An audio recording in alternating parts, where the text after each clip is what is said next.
હનુમાન જયંતી 2024 જાણો સાચી તારીખ અને શુભ મુહૂર્ત વિશે। હનુમાન જયંતી પર થશે વિશેષ યોગ અને હનુમાન જયંતીનું મહત્વ જાણો આ વિડીયોમાં। અને જો તમે અમારી ચેનલ પર નવા હોય તો ચેનલ સબસ્ક્રાઇબ કરો। તો જાણીએ હનુમાન જયંતી આ વર્ષે વિશેષ સંયોગમાં ઉજવાશે। હનુમાન જયંતી જાણો સાચી તારીખ અને શુભ મુહૂર્ત વિશે। હનુમાન જયંતી 2024 હનુમાન જયંતીના દિવસે હનુમાનજીની ઉપાસના કરવાથી સુખ, સમૃદ્ધિ અને ઐશ્વર્યના આશીર્વાદ પ્રાપ્ત થાય છે।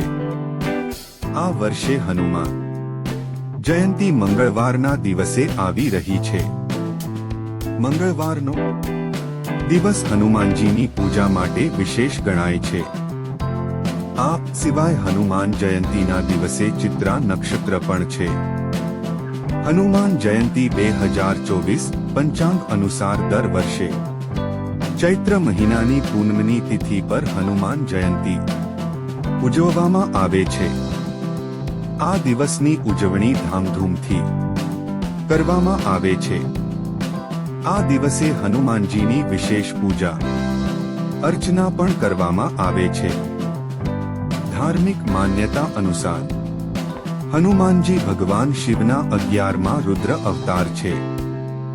માન્યતા છે કે હનુમાન જયંતીના દિવસે હનુમાનજીની ઉપાસના કરવાથી સુખ, સમૃદ્ધિ અને ઐશ્વર્યના આશીર્વાદ પ્રાપ્ત થાય છે।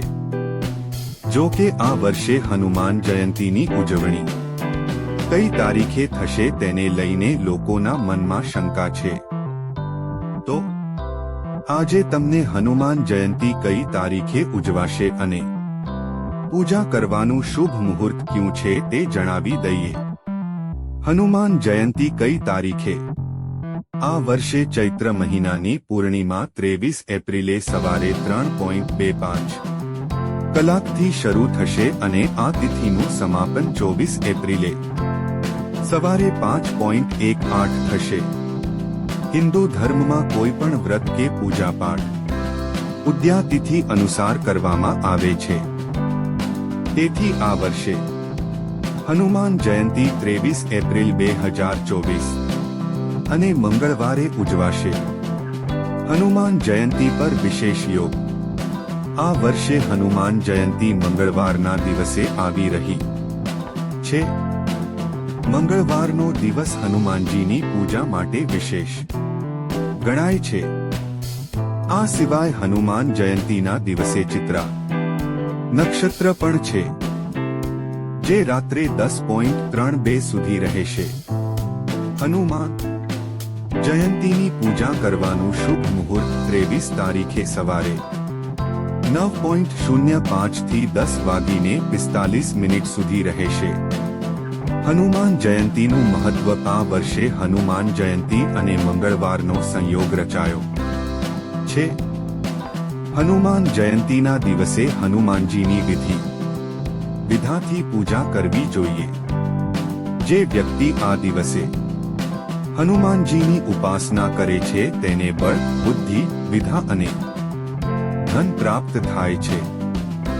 આ સિવાય જીવનમાં જો સમસ્યા આવી રહી હોય કે શનિ ગ્રહ સંબંધિત સમસ્યા હોય તો હનુમાન જયંતીના દિવસે હનુમાનજીની પૂજા કરી વ્રત કરવું। આ દિવસે વ્રત કરી પૂજા કરવાથી ગ્રહ દોષથી પણ મુક્તિ મળે છે। તમારો આભાર।